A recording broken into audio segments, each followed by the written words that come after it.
Assalamualaikum warahmatullahi wabarakatuh. Selamat datang kembali pada pembelajaran kimia. Di kesempatan kali ini kita akan memasuki bab 2, yaitu pembahasan tentang termokimia. Nah, termokimia ini adalah cabang ilmu kimia yang membahas tentang reaksi yang ada hubungannya dengan pelepasan atau pengikatan panas, entah itu panas atau energinya itu berasal dari luar maupun dari dalam.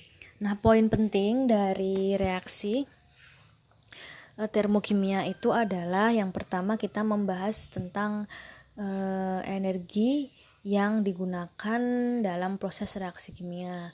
Kemudian reaksi kimia yang berlangsung secara spontan atau tanpa ada pengaruh dari luar. Kemudian yang terakhir ada reaksi kimia dalam kedudukan kesetimbangan. Jadi ruas kiri dan ruas kanan itu komponennya sama atau setimbang. Nah, untuk jenis dari proses atau reaksi kimia itu ada dua jenis, yaitu yang pertama ada eksoterm dan juga endoterm. Yang dimaksud sebagai eksoterm itu berarti dalam reaksi kimianya disertai dengan pelepasan panas dan penulisan tandanya itu dengan tanda ya negatif.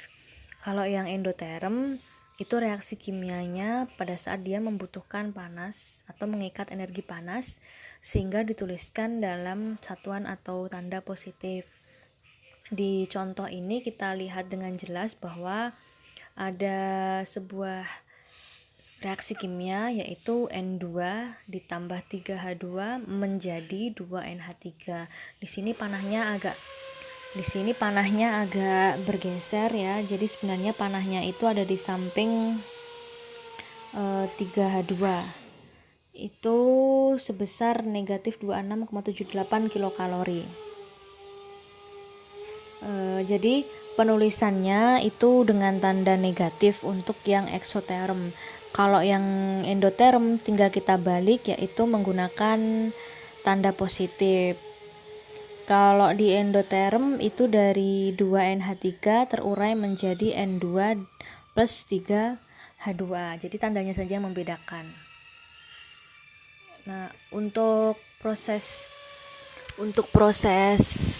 termokimia atau reaksi kimia itu biasanya terjadi yang namanya perubahan panas atau energi panas yang kita simpulkan dengan perubahan entalpi atau delta H, di mana delta H atau perubahan entalpi itu terjadi pada suhu dan tekanan yang tetap dengan persamaan, yaitu zat hasil dikurangi dengan zat reaktan, atau simbol hurufnya rumusnya delta H sama dengan H besar H kecil dikurangi H besar R kecil. Nah, sebelum kita masuk ke rumus ini, kita kembali ke slide sebelumnya.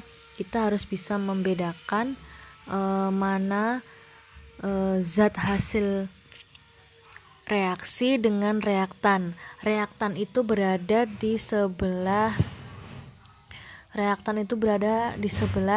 kiri tanda panah, sedangkan zat hasil reaksi itu terdapat pada kanan tanda panah. Sehingga di nomor 1 ini zat reaktannya itu adalah N2 dan 3H2, sedangkan hasil reaksinya itu adalah 2NH3. Kalau nomor 2 ini kebalikannya saja, berarti yang reaktannya itu adalah zat yang ada di ruas sebelah kiri panah itu 2NH3, sedangkan zat hasil reaksinya itu adalah N2 plus 3H2. Nah, untuk rumus ini berarti tadi ruas sebelah kanan tanda panah dikurangi dengan ruas kiri tanda panah. Hasil reaksi dikurangi dengan zat reaktan. Nah, ini untuk nilai entalpi ini biasanya di soal sudah dicantumkan berapa besarannya, sehingga kita tinggal menyamakan ruas kiri dan ruas kanannya, kemudian kita baru bisa menghitung delta H-nya. Kita sekarang masuk ke contoh soal. Ini misalkan hitung entalpi perubahan CH4 menjadi CO2 dan H2O pada temperatur 298 derajat Kelvin. Diketahui delta H CH4 negatif 74,873 kJ per mol, delta H-nya O2 itu 0,00 kJ per mol, kemudian delta HCO2-nya sama dengan negatif 393,522 dan delta H2O-nya adalah 241,827. Untuk menjawab berarti kita harus menuliskan dengan reaksi kimia. Tadi disoalkan ada tulisannya CH4 menjadi CO2 plus H2O atau CO2 dan H2O. Berarti kalau dituliskan di reaksi kimia itu menjadi CH4 tanda panah CO2 plus H2O. Nah, karena ini reaksinya belum setara, kita lihat ada CH4 dan juga CO2 dan H2O itu kalau direaksikan berarti ada salah satu sisi yang kekurangan O2. Nah, di sini di sebelah kanan tanda panah itu ada CO2 dan H2O. O-nya jumlahnya ada 4, sedangkan di sebelah kiri awalnya hanya CH4. Nah, untuk menyamakan kita harus menambahkan dengan oksigen atau O2 sehingga diperolehlah CH4 ditambah dengan O2 menjadi CO2 plus H2O. Setelah langkah ini baru kita samakan dengan jumlahnya. Untuk C-nya antara ruas kiri dan kanan, kiri tanda panah dan kanan tanda panah itu sudah sama. Kemudian sekarang hanya ada 4 ya, karena CH4. Di ruas kiri tadi cuma H2O. Nah, perlu kita tambahkan dengan 2 angka besar ini supaya jumlahnya sama-sama 4. 2 dikali 2 itu hasilnya 4. H sama dengan yang ruas sebelah kiri yaitu CH4, hanya menjadi 4. Sekarang O2-nya di sebelah kiri tadi karena ditambahkan dengan angka 2 di depan H2O berarti dia menjadi 2 ditambah dengan punyanya CO2, O-nya ada 2 juga, 2 ditambah 2 itu menjadi 4, sehingga yang sebelah kanan ini kelebihan O. Supaya yang sebelah kiri sama, kita tambahkan yang di depan ini dengan angka 2, berarti sama jumlahnya O-nya 4, sehingga reaksinya CH4 ditambah 2O2 itu menjadi CO2 plus H2O. Baru kita masuk ke rumusnya. Rumusnya tadi adalah delta H sama dengan hasil reaksi dikurangi dengan reaktan. Nah, kita uraikan satu persatu. Berarti untuk yang hasil reaksi itu ada di sebelah kanan, ada CO2 dan H2O. Ingat H2O-nya ada 2, sehingga harus kita kalikan 2 pada saat memasukkan.